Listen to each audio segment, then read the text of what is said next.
నా పేరు దూగుంట నరేష్ ప్రజాపతి, తెలంగాణ జాగృతి organising secretary. ఈరోజు కేంద్ర రాష్ట్ర ప్రభుత్వాలు బీసీల పేరు మీద ఉన్నటువంటి బిల్లును ఏదైతే శాసనసభలో బిల్లు చేసి పంపించారో వాటిని తాత్సారం చేస్తూ కేంద్రంలో ఉన్నటువంటి బీజేపీ పార్టీ, రాష్ట్రంలో ఉన్నటువంటి కాంగ్రెస్ పార్టీ బీసీలను కేవలం రాజకీయ ఓట్లు వేసే యంత్రాలుగానే చూస్తున్నది తప్ప వారి యొక్క మనోభావాలకు అనుకూలంగా మాత్రం ఏ రాజకీయ పార్టీ పనిచేయట్లేదని చెప్పి ఈరోజు స్పష్టమవుతా ఉంది. ఈరోజు కాంగ్రెస్ పార్టీ కామారెడ్డి డిక్లరేషన్ పేరు మీద 6 నెలల్లో కులగణన చేసి 42% రిజర్వేషన్తో స్థానిక సంస్థల ఎలక్షన్లకు పోతామని చెప్పి హామీ ఇచ్చి 20 నెలలైనప్పటికీ కూడా ఇప్పటికీ కూడా ఎక్కడ వేసిన గొంగడి అక్కడే ఉన్నదంటేనే ఈ రాష్ట్ర ప్రభుత్వానికి బీసీల పట్ల చిత్తశుద్ధి లేదని చెప్పేసి స్పష్టంగా అర్థమవుతా ఉంది. ఈరోజు మేము అడుగుతా ఉన్నాం తెలంగాణ జాగృతి పక్షాన, 20 నెలల నుంచి మేము వెంటబడతా ఉన్నాం. మీరు డెడికేషన్ కమిషన్ ఏర్పాటు చేయాలని చెప్పినాము, పోరాడినాము.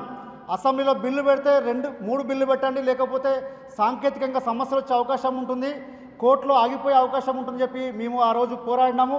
అదే రకంగా మీరు 2 బిల్లు పెట్టారు. దాని యొక్క ఫలితం కూడా తెలంగాణ జాగృతి దక్కుతుంది, కల్వకుంట్ల కవిత గారికి దక్కుతుంది.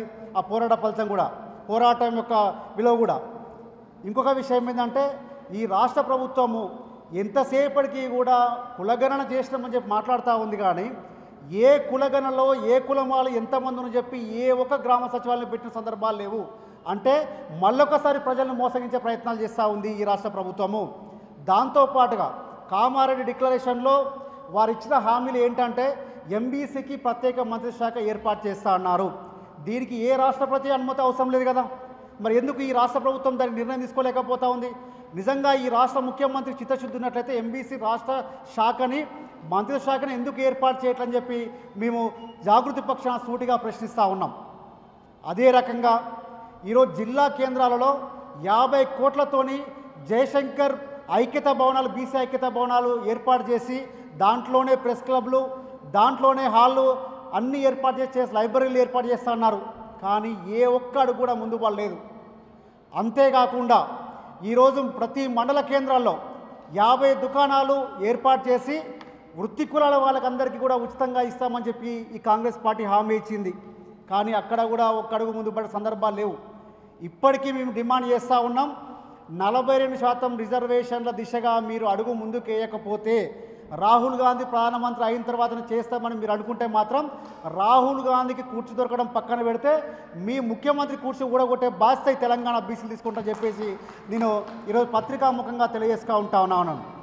అదేవిధంగా ఈరోజు రాష్ట్రంలో ప్రధానమైనటువంటి సమస్య 42% రిజర్వేషన్ల మీద అందరూ బీసీలంతా కూడా ఒక్కతాటిపై పోరాడుతున్నటువంటి క్రమంలో బీసీల కోసం 20-33 దశాబ్దాలుగా 4 దశాబ్దాలుగా కష్టపడుతున్నటువంటి ఆర్ కృష్ణయ్య గారు ఇందిరా పార్కు దగ్గర సత్యాగ్రహ దీక్షను 25 నాడు వాళ్ళు చేస్తూ ఉన్నారు.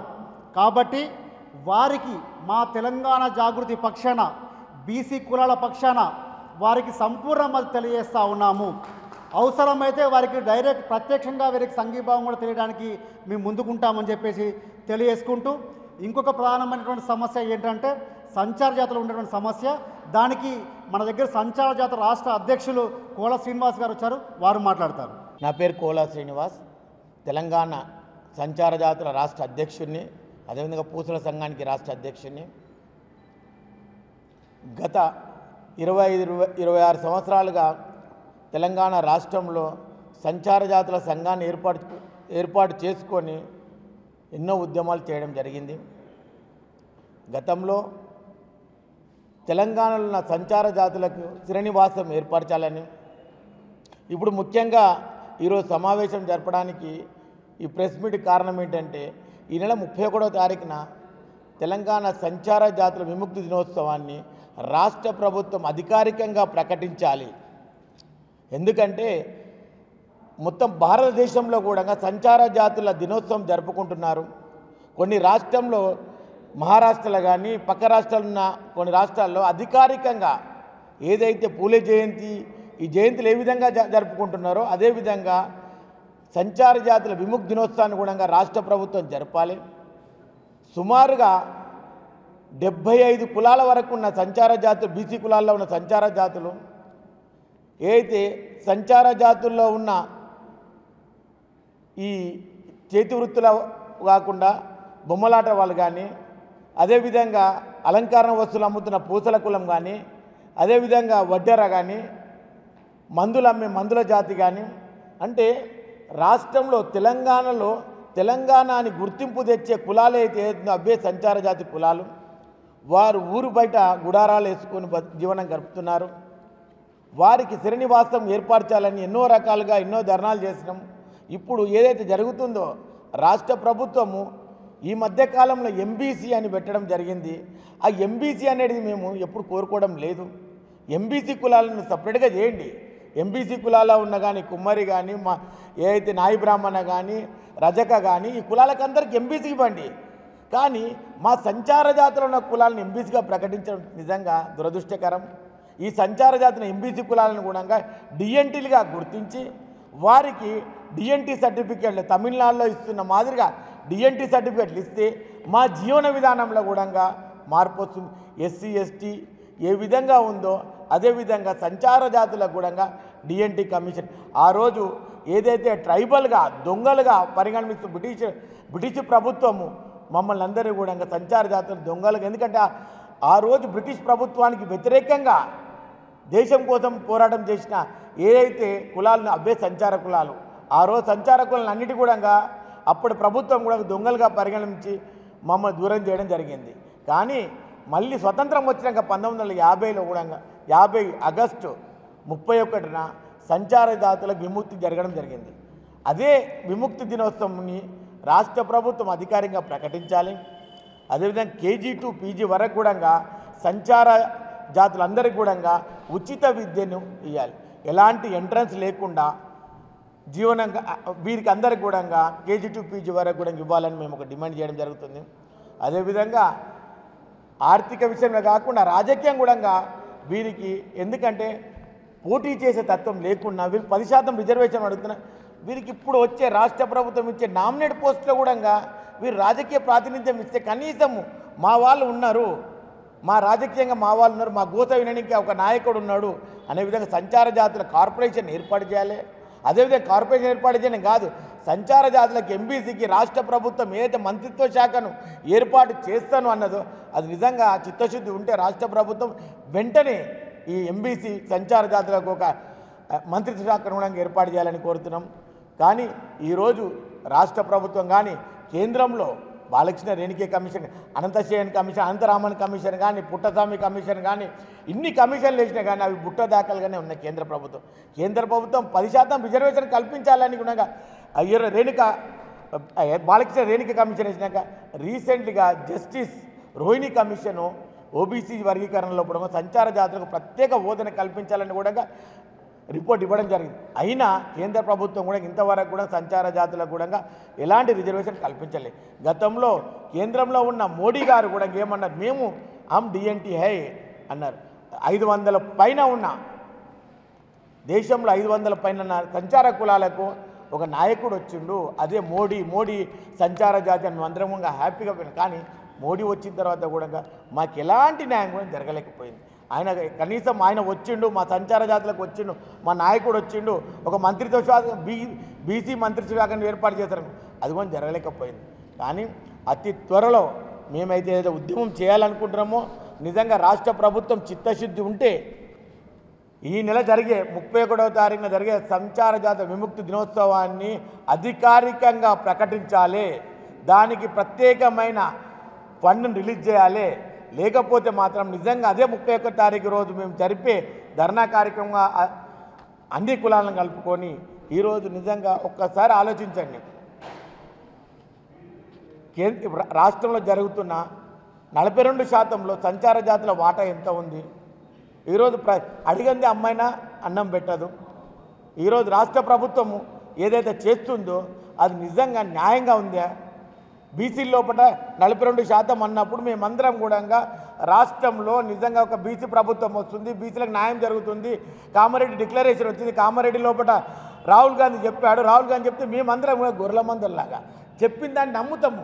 నమ్మి వారికి అధికారం ఇచ్చినాం. అధికారం ఇచ్చిన తర్వాత మమ్మల్ని లోపటేసి అయోమయ స్థితిలో రాష్ట్రం నుంచి పంపించడం కేంద్రం అంటది, రాష్ట్రంలో మీరు క్లియర్గా పంపలేరంట. అవన్నీ మాకు అవసరం ఉందా? మాకు కావాల్సింది బీసీ డిక్లరేషన్ 42% ఏదైతే ఇస్తున్నారో రిజర్వేషన్ కల్పించండి. ఆ 42% లోపలనే మాకు ఖచ్చితంగా సంచార జాతులకు ప్రత్యేక హోదా కల్పించండి. ఇది మా ప్రత్యేకమైన డిమాండు. అతి త్వరలో కూడా రాష్ట్ర వ్యాప్తంగా కూడా మేము చేసే కార్యక్రమాలు సంచార జాతుల తరఫున అన్ని సంఘాలను కూడా ఐక్యంగా చేసుకుంటాము. అదేవిధంగా జాగృతి ఆధ్వర్యంలో జరుగుతున్న ప్రతి కార్యక్రమం కూడా నిజంగా చాలా బ్రహ్మాండంగా ఉంది. 42% రిజర్వేషన్ అక్కడ కూడా మాట్లాడడం జరిగింది. దానికి కూడా మేము అందరం కూడా మద్దతు ఇస్తున్నాం. సంచార జాతుల తరఫున ఆర్ కృష్ణయ్య గారు కూడా మమ్మల్ని కోరడం జరిగింది. నిజంగా ఆ రోజు ఆమరణ నిరాహార దీక్ష చేసినప్పుడు సంచార జాతుల వారం వచ్చిన తెలంగాణ ఉద్యమంలో సంచార జాతుల కుల వృత్తుల అనుగుణంగా ట్యాంక్ బండ పైన మేమందరం కూడా ప్రదర్శన చేసినాం. ఇంత చేసుకున్న తెలంగాణ తెచ్చుకున్నాం. మా సంచార జాతులు ఎక్కడేసిన గొంగలు అక్కడనే ఉన్నది. దయచేసి రాష్ట్ర ప్రభుత్వము నాయకులారా, రాష్ట్ర ముఖ్యమంత్రి గారు ఇది సంచార జాతులకి ఒక మంచి అవకాశం. 31 తారీఖు రోజు జరిగే కార్యక్రమానికి మీకు చిత్తశుద్ధి ఉంటే ఖచ్చితంగా బీసీల మీద సంచార జాతుల వారి మీద మీకుంటే అధికారికంగా ప్రకటించండి. కేంద్ర ప్రభుత్వం వెంటనే 10% రిజర్వేషన్ కల్పించాలి అని కోరుతున్నాం. ఈరోజు ఈ అవకాశం ఇచ్చిన జాగృతి కార్యక్రమానికి ఈరోజు జాగృతి అధ్యక్షురాలు కవిత గారు కూడా ప్రత్యేక ధన్యవాదాలు. తెలంగాణ జాగృతి ఎంబీసీ డిఎటి సంచార జాతుల అధ్యక్షునిగా నా పేరు రాచమల్ల బాలకృష్ణ. ఈరోజు స్వతంత్రం రాకముందు పూర్వము ఏదైతే సంచార జాతులు ఉన్నాయో వారందరినీ కూడా పెద్దలు చెప్పినట్టుగా దొంగలుగా పరిగణించి వారిని వెట్టి చాకిరి అంటే ఎట్లా అంటే మన సినిమాలలో చూపించినట్టు వెట్టి చాకిరి ఆనాడు రైలు వంతెనలు చేయించడానికి మరి ఆనాడు ప్రాజెక్టుల నిర్మాణంలో రోడ్ల నిర్మాణంలో వెట్టి చాకిరి చేయించుకున్నటువంటి ఈ సంచార జాతులకు వెట్టి చాకిరి చేసి వారిని బలవంతంగా నిర్బంధంగా చేసినటువంటి దాఖలాలు బ్రిటిష్ కాలం నుంచి కూడా మనం చూస్తూ ఉన్నాం చరిత్రలా. కానీ ఈ వెట్టి చాకిరి నుంచి విముక్తి చెందాలనే ఉద్దేశంతో అనేకమైనటువంటి కమిషన్లు చేసినా అన్నీ కూడా బుట్టదాఖలు కావడం జరిగింది. తుదకంటుకు 1952 ఆగస్టు 31న ఈ సంచార జాతులకు విముక్తి జరగడం జరిగింది. కాబట్టి నేను ఇప్పుడు ఈ ప్రభుత్వాన్ని ఒకటే ఇది చేస్తున్న కొన్ని సంవత్సరాలైనా ఈ జాతుల పైన అనేక కమిషన్లు వేయడం జరిగింది. వీళ్ళ విద్య ఉద్యోగ ఆర్థిక సమానతల పైన వీరికి అందరికీ కూడా న్యాయం జరగాలి. ఎందుకంటే ఉన్నటువంటి 60-70 కులాలు ఈ సంచార జాతులు చెప్పుకుంటే కూడా చాలా ఇబ్బందికరమైన ఉన్నాయి. ఈ సంచార జాతుల్లో ఉన్నటువంటి చాలామంది కులాలు ఉన్నటువంటి గంగెద్దుల కులంలో కానీ గంగెద్దుల కులం తోలుబొమ్మలాటల మరి చాలా కులాలు కూడా కొన్ని వందల సంవత్సరాల నుంచి ఉన్నది. వాళ్ళందరూ కూడా సంచారం చేసుకుంటూ జీవనం సాగిస్తుంటున్నారు. తోలుబొమ్మల ఆటలు కానీ పూసలు అమ్ముకుంటూ వారి యొక్క చాలామంది కూడా ఇలా అడవిలలో ఉండుకుంటా చాలా ఇబ్బందులమైన పరిస్థితుల్లో కూడా ఈ యొక్క సంచార జాతులు ఉన్నారు. కాబట్టి ఈ రాష్ట్ర ప్రభుత్వానికి ఒక్కడే చేస్తా ఉన్నాను. వీరందరికీ కూడా స్థిర నివాసం ఏర్పాటు చేయాల్సిన అవసరం ఉంది. వీరందరికీ కూడా విద్యా ఉద్యోగ రంగాలలో వీరికి కూడా రిజర్వేషన్ కల్పించాల్సిన అవసరం ఉందని కూడా ఈ సందర్భంగా ప్రభుత్వానికి నేను విజ్ఞప్తి చేస్తూ ఉన్నాను. వీరిని తరతరాలుగా వీళ్ళు ఒక్కటే విముక్తి ఇలా ఆగస్టు 31 నాడు ఈ సంచార జాతుల విముక్తి దినోత్సవాన్ని ఇలా రాష్ట్ర ప్రభుత్వం అధికారికంగా నిర్వహించాలి. అన్ని రాష్ట్రాలలో జరుగుతుంది. కాబట్టి ఇలా తెలంగాణ రాష్ట్రంలో ఉన్నటువంటి ఖచ్చితంగా రేవంత్ రెడ్డి గారికి ఒకటే చెప్తున్నాను, ఈ సంచార జాతులని ఆగస్టు 31 తారీఖు నాడు విముక్తి దినోత్సవంగా రాష్ట్ర ప్రభుత్వం అధికారికంగా ప్రకటించాలి అని కూడా ఈ సందర్భంగా నేను తెలియజేస్తున్నాను. లేని పక్షంలో రాష్ట్ర వ్యాప్తంగా పెద్ద ఎత్తున సంచార జాతులను ఎంబీసీ జాతులను కూడా కట్టుకొని పెద్ద ఎత్తున ఉద్యమాన్ని సృష్టిస్తామని కూడా ఈ సందర్భంగా నేను తెలియజేస్తా ఉన్నాను. ఇంకో విషయాన్ని కూడా చెప్పాల్సినటువంటి అవసరం ఉంది. ఈ రాష్ట్ర ప్రభుత్వము ఇలా బీసీల సంక్షేమం గురించి గతంలో 11,700 కోట్లు కేటాయించింది. ఒక్క పైసా కూడా ఖర్చు పెట్టలేదు. ఇలా ఇంతకన్నా ఘోరమైన పరిస్థితి ఏడుందని కూడా నేను అడుగుతున్నాను. ఇలా సమాఖ్యలకు వడ్డేరే కానీ పూసలే కానీ కుమ్మరే కానీ విశ్వబ్రాహ్మణే కానీ మరి సాకలి కానీ మంగలి కానీ ఈ యొక్క కులాలకు 50 కోట్లు ఈ రాష్ట్ర ప్రభుత్వం కేటాయించింది. ఒక్క పైసా కూడా కేటాయించలేదంటే ఇంత దుర్మార్గమైన పరిపాలన దేశంలో ఎక్కడ ఉన్నదా అని కూడా నేను ఈ సందర్భంగా అడుగుతా ఉన్నాను. ఇలా ఎంబీసీలకు 400 కోట్లు కేటాయించిరే, ఒక్క రూపాయి అయినా చెల్లించిరా? ఒక్క రూపాయి కూడా లేదు, ఒక్క పైసా కూడా మీరు ఈ రాష్ట్ర ప్రభుత్వం చెల్లించలేదు. నీటి మీద రాతలు తప్ప ఈ రాష్ట్ర ప్రభుత్వం అన్ని విషయాలు కూడా ఫెయిల్ అయింది. ఇలా బీసీల విషయంలో మాత్రం ఈ రాష్ట్ర ప్రభుత్వం, కాంగ్రెస్ ప్రభుత్వం కుట్రలు కుతంత్రాల తోటి ఇలా మోసం చేస్తుంది. ఈ కాంగ్రెస్ పార్టీ అనేది అబోధాల కోరి ప్రభుత్వము, జనాన్ని మోసం చేసే ప్రభుత్వము. ఇలా 100 ఏళ్ల చరిత్ర కాదు, ఈ 100 ఏళ్లలో కూడా ఈ ప్రభుత్వం, ఈ కాంగ్రెస్ ప్రభుత్వం కుళ్ళు కుతంత్రాలతోటి, కుళ్ళు కుతంత్రాల పునాదుల మీద ఈ కాంగ్రెస్ పార్టీ పుట్టిందని కూడా ఈ సందర్భంగా నేను తెలియజేస్తా ఉన్నాను. మరి ఈ బీజేపీ పార్టీ కూడా మతాల మధ్య, మనుషుల మధ్య విద్వేషం పుట్టించడమే ఈ యొక్క బీజేపీ ప్రభుత్వం విధానం అని కూడా సందర్భంగా నేను తెలియజేస్తా ఉన్నాను. ఇలా ఈ ప్రభుత్వం ఏం చేసింది మా లాంటి బీసీలకు? ఏం కూడా చేయలేదని కూడా సందర్భంగా నేను తెలియజేస్తా ఉన్నాను. రజక నాయ బ్రాహ్మణులు ఇలా 250 కోట్లు, 250 యూనిట్ల ఉచిత విద్యుత్ గత ప్రభుత్వం కేసీఆర్ గారు మాకు ఇచ్చారు. ఏదో దీర్ఘకాలికంగా వీళ్ళు లబ్ధి చెందాలన్న ఉద్దేశంతో ఆనాడు ఒక మంచి స్కీమ్ ఇచ్చారు. ఇలా దగ్గర 250 కోట్ల రూపాయలు బకాయిలు పడ్డాయి. ఇలా రాష్ట్ర వ్యాప్తంగా 36,000 మంది కటింగ్ షాపులకు ఇచ్చారు, 70,000 దోబిగార్లకు ఇచ్చారు, ఇస్త్రీ చేసుకోవడానికి ఇచ్చారు. ఇలా మొత్తం ఒక్కొక్కరు 50,000, 60,000 రూపాయలు బిల్లులు ఇచ్చి ఆ ఇంటి ఓనర్లు బెదిరించి మీరు కాల్ చేయాలన్నా కానీ ఈ ప్రభుత్వానికి నిమ్మకు నీరెక్కినట్టు కూడా లేదని కూడా ఈ సందర్భంగా ఈ ప్రభుత్వాన్ని క్వశ్చన్ చేస్తా ఉన్నాను. అంతేకాకుండా అనేక విషయాలను కూడా ఈ ప్రభుత్వము ఇలా బీసీలను మోసం చేసింది, మాలాంటి కులాలని ఇది చేసింది. ఎంతసేపు వీళ్ళు మన ప్రభుత్వాలు ఈ బీసీలను వాడుకోవడం తప్ప వీళ్ళు మాకు చేసిన ప్రయోజనం కూడా ఏం లేదని కూడా నేను ఈ సందర్భంగా తెలియజేస్తున్నాను. ఈ రానున్న రోజులలో ఇలా మా సంచార జాతులకు వారిని స్థిర నివాసం ఏర్పాటు చేయాలా, ఉద్యోగ రంగాలలో రిజర్వేషన్ కల్పించాలి.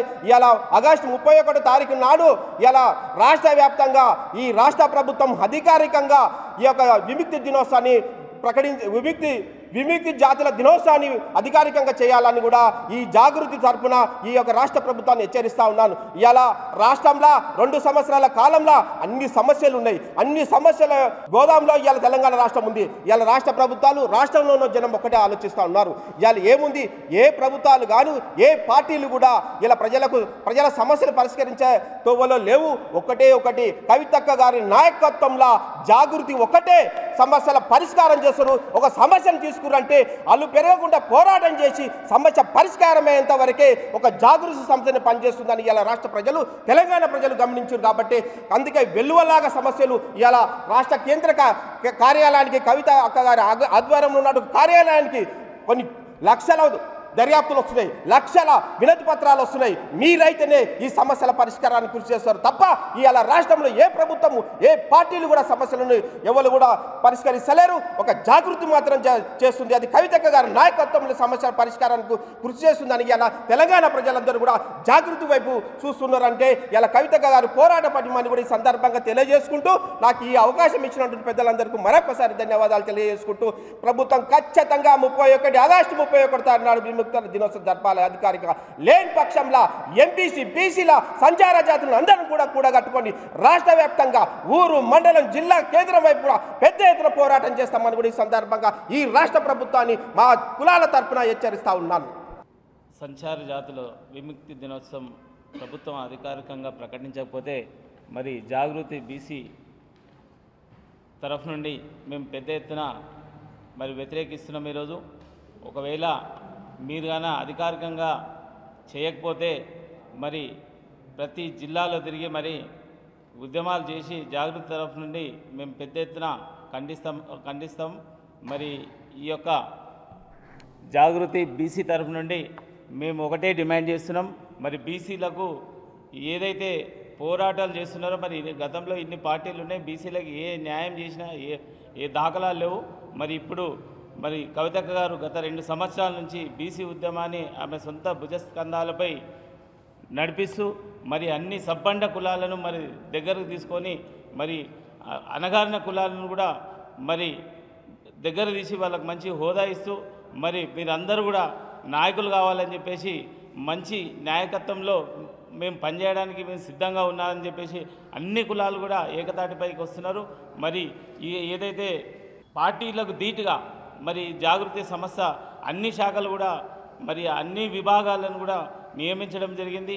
మరి పెద్ద ఎత్తున ఈ తెలంగాణ రాష్ట్రంలో జాగృతి తరఫు నుండి మేము ఖచ్చితంగా ఉద్యమాలు చేస్తూ మరి అక్కగారి అడుగుజాడల్లో నడుస్తూ మరి అన్ని కులాలను కూడా ఏకం చేసి సంచార జాతులకు మేము అండగా ఉంటామని చెప్పేసి తెలియజేస్తూ మరి రేపు ఆగస్టు 31న అధికారికంగా ఖచ్చితంగా చేయకపోతే దాని మీద పెద్ద ఎత్తున బీసీ సామాజిక వర్గాల అన్ని వర్గాలను కూడా కూడగట్టుకొని మరి ప్రభుత్వంపై ఎదురుదాడికి దిగుతామని చెప్పేసి తెలియజేస్తున్నాం.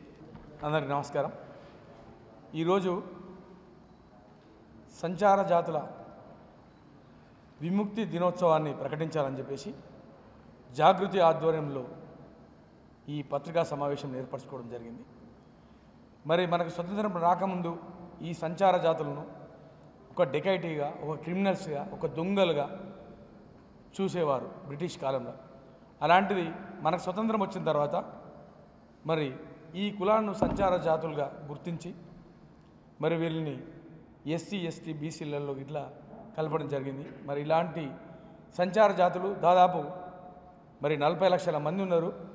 మరి అలాంటి వారిని మరి చేర్చుకున్న మనం మరి దానికి వాళ్ళ గౌరవాన్ని, వాళ్ళ ఆత్మగౌరవాన్ని గౌరవించుకుంటూ మరి 31/8 ఆగస్టు 31 ఏదైతే ఉందో అది వాళ్ళని గుర్తించినటువంటి రోజు కాబట్టి దాన్ని విముక్తి దినంగా ప్రకటించి అధికారికంగా ఒక ప్రోగ్రాం చేసి సంచార జాతులను గౌరవించుకోవాల్సిన బాధ్యత ఇట్లా ఈ రాష్ట్ర ప్రభుత్వం మీద ఉన్నదని చెప్పేసి మేము ఈ జాగృతి తరఫున డిమాండ్ చేస్తున్నాం. ముఖ్యంగా ఎందుకంటే ఈ సంచార జాతులు మరి నిజంగా ఈరోజు సంచార జాతులను చూసుకున్నట్లయితే కనీసం గ్రామ పంచాయతీ మెట్లు గిట్లా ఎక్కని జాతులు ఎన్నో ఉన్నాయి. మన రాష్ట్రంలో ఈ ప్రజాస్వామ్య దేశంలో మనం వాళ్ళని గౌరవించుకోవాల్సిన బాధ్యత గిట్లా ఈ రాష్ట్ర ప్రభుత్వం మీద, కేంద్ర ప్రభుత్వం మీద ఉంది కాబట్టి మరి 31 ఆగస్టును సంచార జాతుల విముక్తి దినంగా ప్రకటించినట్టయితే మరి ఆ దినాన్ని మనం విముక్తి రోజుగా అధికారికంగా జరుపుకున్నట్టయితే వాళ్ళని గౌరవించినటువంటిది, వాళ్ళ ఆత్మగౌరవాన్ని ఇట్లా మనం పెంచినట్టు ఉంటుందని చెప్పేసి ఈ సందర్భంగా తెలియజేసుకుంటూ దీన్ని ఖచ్చితంగా 31 ఆగస్టును విముక్తి దినోత్సవంగా జరుపుకోవాలని చెప్పేసి జాగృతి డిమాండ్ చేస్తుంది. వాళ్ళకి సంచార జాతులకు పూర్తిగా మద్దతు ఇట్లా ఉంటుందని చెప్పేసి ఇట్లా ఈ సందర్భంగా తెలియజేసుకుంటాం. అదేవిధంగా బీసీలను చూసుకున్నట్టయితే బీసీ బిల్లు అధికారికంగా రాకముందే మరి స్థానిక ఎన్నికలకు పోయే ప్రయత్నం చేస్తున్నటువంటి రాష్ట్ర ప్రభుత్వాన్ని మేము ఇక్కడి నుండి హెచ్చరిస్తున్నాం. ఖచ్చితంగా మీరు ఆర్డినెన్స్ పాస్ అన్నది చేయించుకురండి, లేకపోతే పార్లమెంట్లో బిల్లన్నా ఆమోదింపజేయండి. చేసి మీరు ఎన్నికలకు పోయినట్టయితే బీసీలకు ఒక హక్కు కల్పించినట్టయితుంది. హక్కుతోనే ఎలక్షన్లకు పోవాలని చెప్పేసి ఇట్లా ఈ సందర్భం మేము డిమాండ్ చేస్తున్నాం. మొదటి నుండి తెలంగాణ జాగృతి ఆధ్వర్యంలో కవితక్క గారి సారథ్యంలో మరి ఎన్నో పోరాటాలు చేసినాం. ఖచ్చితంగా ఇప్పుడు ఇట్లా రాష్ట్ర ప్రభుత్వాన్ని, ముఖ్యంగా రేవంత్ రెడ్డి గారిని డిమాండ్ చేస్తున్నాం. ఖచ్చితంగా బీసీలకు 42% రాజ్యాంగబద్ధమైన హక్కు ఇచ్చుకుంటేనే ఎన్నికలు నిర్వహించాలి. లేకపోతే ఖచ్చితంగా బీసీలు ఖచ్చితంగా దీన్ని ఖండిస్తారని చెప్పేసి ఇట్లా ఈ సందర్భంగా తెలియజేసుకున్నా. అదేవిధంగా ఈ రాష్ట్ర ప్రభుత్వం రేవంత్ రెడ్డి గారు ఒక్క విషయానికి ఇట్లా గుర్తుపెట్టుకోవాలి.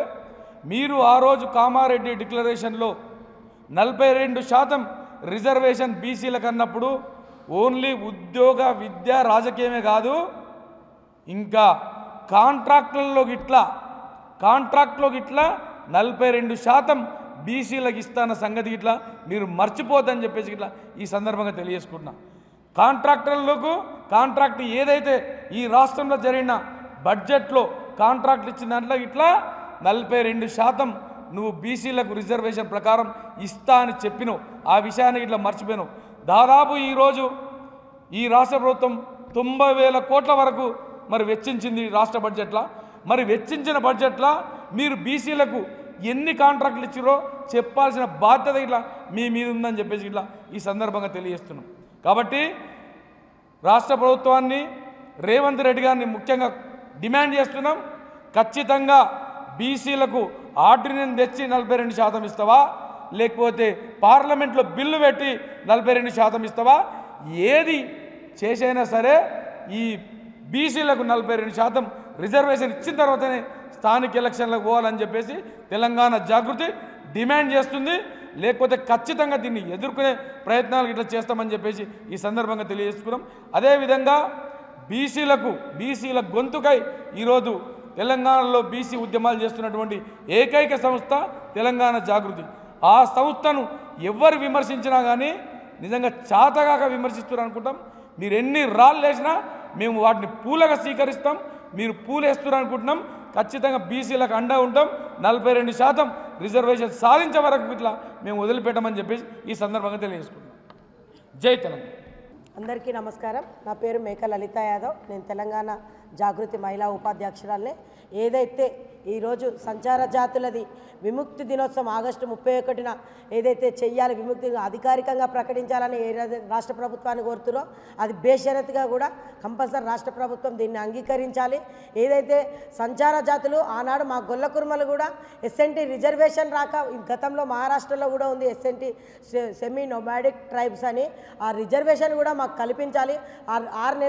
గత 6 నెలలుగా మా జాతులు కూడా గొర్రెలం కాచుకుంటూ కూడా పోయి వాళ్ళ విద్య వైద్య అన్నిటికీ దూరమైన మా సంచార జాతులు వాళ్ళకి ఏదైతే చెప్తారో దాన్ని అధికారికంగా ప్రకటించి మీ చిత్తశుద్ధిని నిరూపించుకోవాలి.